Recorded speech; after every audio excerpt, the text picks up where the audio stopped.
Here with Coach Brooks of DeMatha football. Coach, going into a new season, there's always that optimism.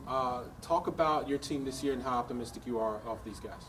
Each year, I'm excited and confident in what we have this upcoming season.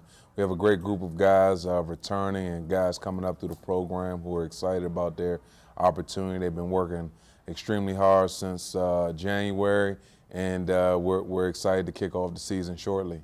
Now, you say kick off the season shortly. I mean, it comes up pretty quick, and you guys are going to Las Vegas. I mean, you've played games in Florida, you've played games in PA, New Jersey, all over the place. But this is, a first trip going to take on Gorman, which, I mean, nationally ranked program.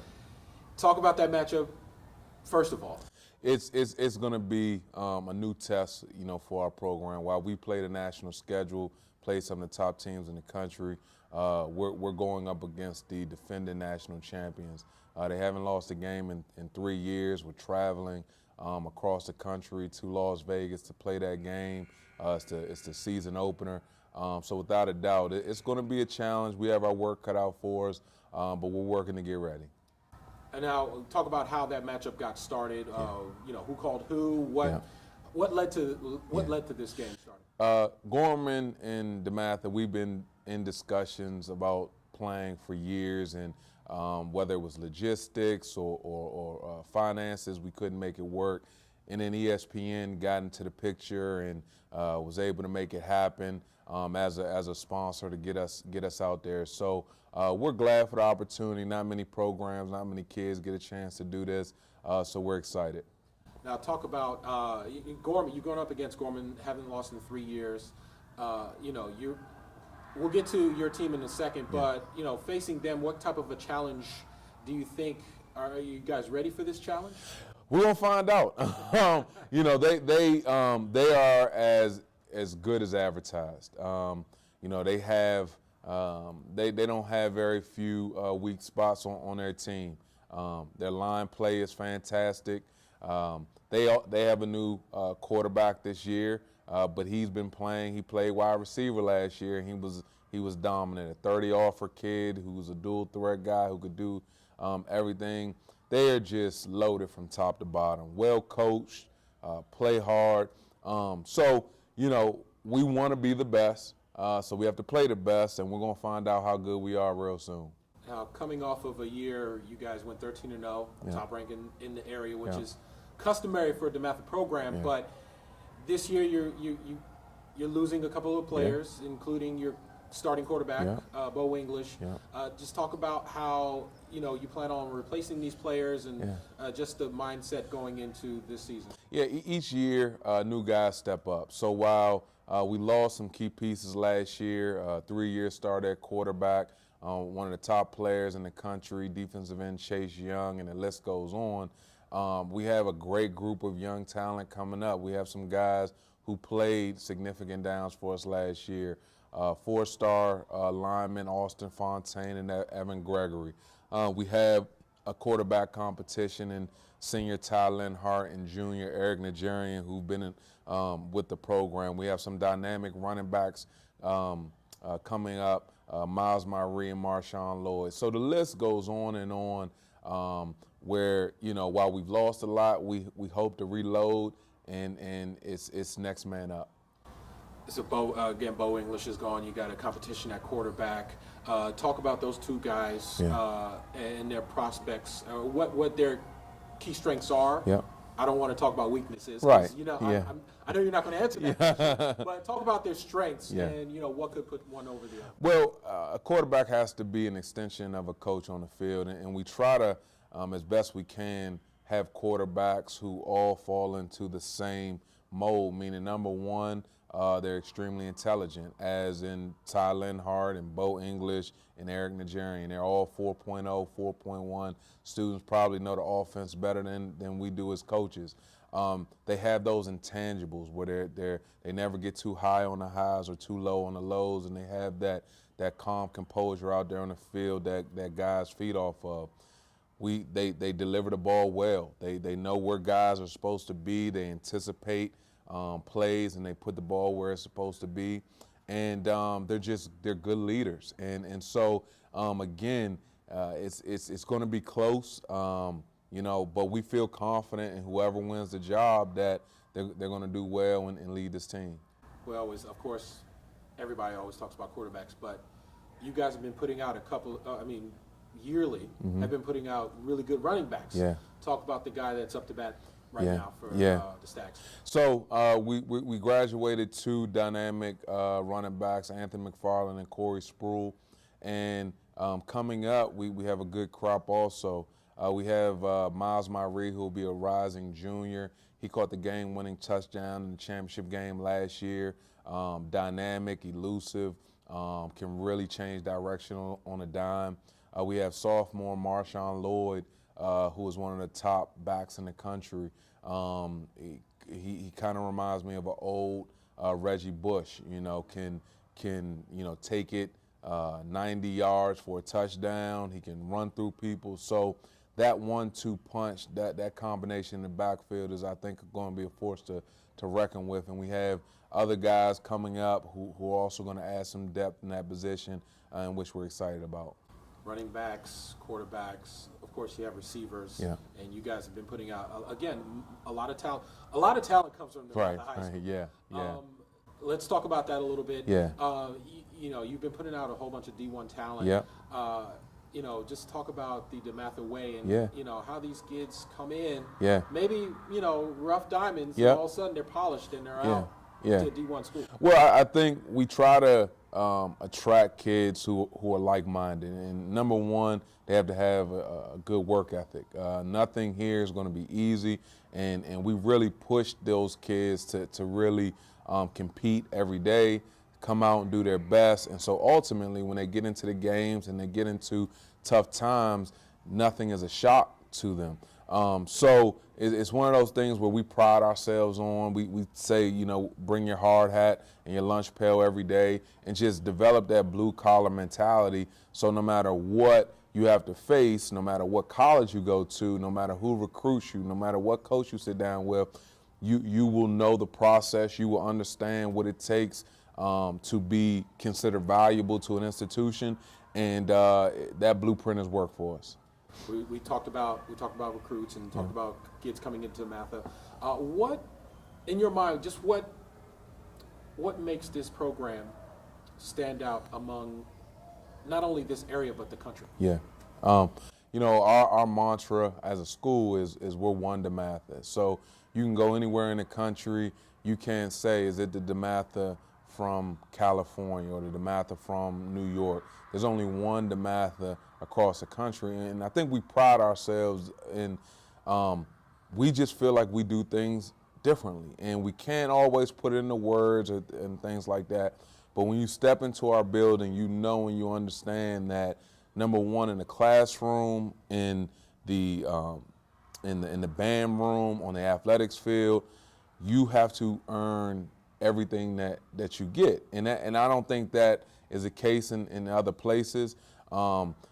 You have to play at the highest level. You are pushed day in and day out to reach your maximum potential, and ultimately, guys pride themselves on carrying on the torch. So year after year, you have a class that wants to be better than the previous class, and I think that machine just runs, throughout time, and we've done a great job over the years. Off topic just a little bit. Yeah. The number one pick in the NBA draft just came from this school. Yeah. Is there any kind of rivalry between the programs? Absolutely, or that? absolutely. Markelle Fultz. We are all extremely proud of all of his accomplishments.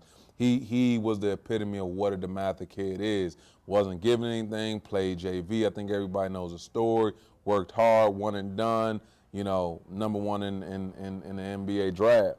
And so that puts pressure on the football program. And we use it, and guys have to know and understand, everything is possible. You see, you're living witness. This guy, Markelle, was in the classrooms with you. So he's a friend of yours. You saw how much work he put into. If he can do it, you guys can do it. Yeah, Markel is, everybody does know Markel's story, and you know it's definitely a success story. Yeah. Do you think there? Well, I mean, crossing your fingers. Do you think anybody, coming up may be a challenge to that? God willingly, I mean, we will have several guys who are heading to college and will have their opportunities at the next level. I mean, you have Cameron Phillips at Virginia Tech, who is considered to be a draft pick. You got Jawan Bentley at Purdue, finishing up his career. You have John Lovett, class of 2014 at Princeton, who was named the Ivy League Player of the Year last year at quarterback.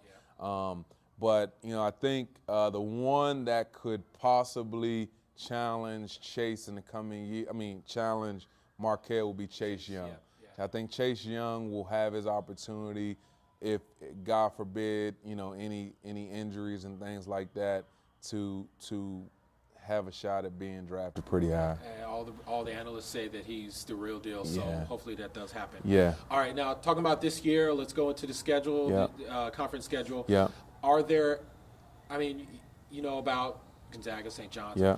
Are there any teams that you kind of eyeball and just say, okay, well, we might have to work extra hard that week in practice? Yeah. Well, it's this might sound cliche, but every game we have to attack as if it's a championship game for a lot of different reasons. We don't hide the fact that we get every team's best shot. So we play a couple teams from Baltimore who are outstanding, McDonough and Franklin, who've had great success in Baltimore. We have Friendship Collegiate, who've done a great job in D.C. Coach Mike Hunter does a great job with Friendship. And then in our league, we consider it like the SEC of high school football. I mean, if you're lucky enough to beat them one time, there's a good chance you'll have to run up against them again in the playoffs or championship. So, we understand that while Bishop Gorman is a big game, that's only starting, the long, grueling season ahead of us. Well, okay, good. I'm glad you didn't tip your hand on any conference foes or what have you. But, again, you guys, that schedule you just named, you're talking about one team was in the championship game in D.C. Yeah. You're talking about Franklin, who's normally in typically state championship games. McDonough as well. Yeah. And Gorman on top of that. Yeah. And you have Gonzaga, St. John's, Good Counsel. I haven't even mentioned them yet. Right. How do you do it? Number one, we start with developing our kids' mental toughness, and that is to prepare them. Obviously, each week we want to have success, but even within the game, we understand there's going to be adversity, there are going to be some tough times, and just get our boys equipped to handle whatever comes our way. Because in a season, unfortunately, you have injuries, you have bad games, you have losses. Anything can come your way. So we start with our kids' mental toughness first. Then we just make sure that our kids are as well prepared as they possibly can be. And from there, we usually, as long as we compete at a high level, we usually have a chance to win every game. And we take a lot of pride and preparation, and our boys take this very seriously. Coach, you have a unique situation where your campus, in the city, it's a little tiny. Yeah. So you have to bus to the field, practice or what have you. Your home stadium is not necessarily your home stadium. Yeah. How difficult is that for not only yourself, the players, as well as some of your fans? Yeah. Well, it's all we know. So it's one of those things where unless a kid has transferred into DeMatha and they've had an outside experience, for us, I was a student here, so it's all I knew.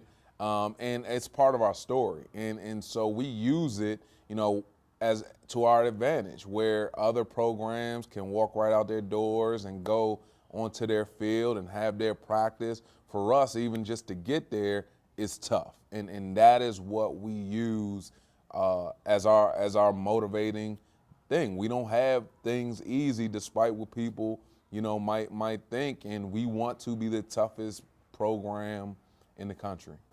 I posed this to you in December. I said, and this was after state championship games or whatnot, is there any possibility or any chance that you guys may end up trying to play any of the state championship champions from Maryland per se?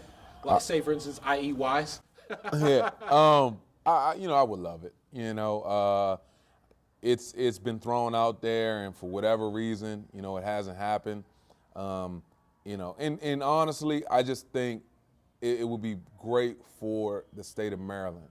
What Wise is doing and their success, and Franklin, and just the entire state of Maryland, we've come so far in our growth that whatever we can do to attract spectators and attention, that's what I think the benefit is. And so while I would want to do it, I can't say that others, are as inclined to playing the game. But at the end of the day, if it ever happens, it'll be great for the state. I'm sorry, I forgot about Damascus and Yeah. the crew up there. There's a lot of obviously everybody's now realizing that this area is a hotbed for talent, whether it be for whatever sport it is. Yeah. So, Damascus, sorry, I forgot about them. Yeah. In closing, is there anything else that you wanted to offer about, the program, about this year?